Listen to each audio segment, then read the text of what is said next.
How to wear multiple shoulder accessories on Roblox.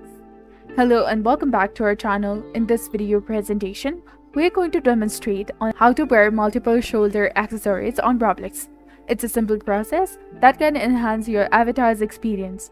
First of all, in order to do this, you have to navigate to the avatar page on the left and select the accessories tab. Then choose shoulders to access a variety of shoulder accessories. I'll start by showcasing any of the accessories which I personally love. Next, I'll switch it to another accessory. Keep in mind that Roblox typically allows only one shoulder accessory at a time. However, you can use the BT Roblox version extension to bypass this limit.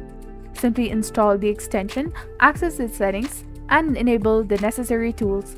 After refreshing the page, you will be able to equip up to 10 shoulder accessories simultaneously. While this may seem excessive, it's a fun way to customize your avatar.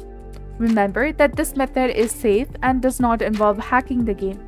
If you found this tutorial helpful, please consider liking and subscribing for more tips and tutorials. And don't forget to hit that bell icon to stay updated with our latest content. Thank you for your viewership and support. See you in the next one.